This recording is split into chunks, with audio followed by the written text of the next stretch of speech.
میرا بھائی بالکل یہ میں نے واقعہ بیان کیا تھا. مجھے یاد ہے میں اس وقت چھوٹی کتابیں پڑھتا تھا، تو ایک والد صاحب کے شاگرد تھے، وہ آئے، مجھے میرے خیال یاد ہے بن والا ایک جگہ تھی، وہاں تھے ہم.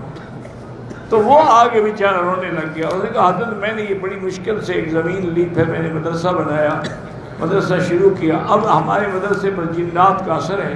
ایک تو رات کو آگے وہ طلباء کی ساری روٹیاں کھا جاتے ہیں، دوسرا یہ کرتے ہیں کہ طلباء جب سو جاتے ہیں ان کی چارپائیاں اٹھا کے ایک ایک فردان دور پھینکاتے. جب اٹھتے ہیں حیران ہو جاتے ہیں کہ ہم مدرسے میں سوئے یہاں کیسے آ گئے. بعض کی چارپائیاں ان کے اوپر الٹی کر کے ڈال دیتے، ہم تنگ آ گئے. بڑے بڑے مولویوں کو، بڑے بڑے عاملوں کو لے آئے. ایک عامل نے دعویٰ کیا تھا کہ اگر میں آپ کے مدرسے سے جنات نکال دوں تو پھر مجھے آپ اتنا انعام دیں گے. ہم نے کہا بھئی یار ہم دیں گے، کپڑے بیچ کر بھی دیں گے، ہم تنگ آ چکے تھے. کہتے ہیں اس کو لے آئے، اس کو جنات نے اتنا رات کو خوب مالش کی، مارا کہ وہ رات کو ہی بھاگ گیا. اس نے کہا حضرت اب ہم کیا کریں. مجھے یاد ہے واضح میں تم کل وہیں مدرسے میں آ جانا. تو پھر وہ مدرسے میں آیا تو اس کو حضور پاک صلی اللہ علیہ وسلم نے ایک خط لکھا تھا جنات کو.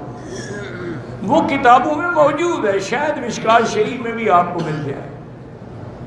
وہ تعویذ والد صاحب لکھ کے دیتے تھے کہ یہ تعویذ لکھ لو، اس کی کئی کاپیاں بنا لو اور چاروں کونوں میں جا کے لگا دو. وہ لے گیا. اس کے بعد 4-5 دن کے بعد آیا. اس نے کہا حضرت الحمدللہ ثم الحمدللہ، ہم نے وہ خط لگایا، جنات آئے. جو خط کو دیکھے تو گھبراتے، پھر اپنے بڑے سردار کو لے آئے. تو اس نے کہا بدبختو، یہ اللہ کے نبی کا پیغام ہے، ابھی سوچ رہے ہو نکل جاؤ یہاں سے، اگر نہیں نکلو گے میں سب کو مار ڈالوں گا. اور نے کہا اس دن سے نکل گئے، ہماری جان چھوٹ گئی، اب پھر نہیں آئیں گے. میں نے کہا نہیں اب وہ نہیں آتے. تو وہ حدیثوں میں موجود ہے وہ خط.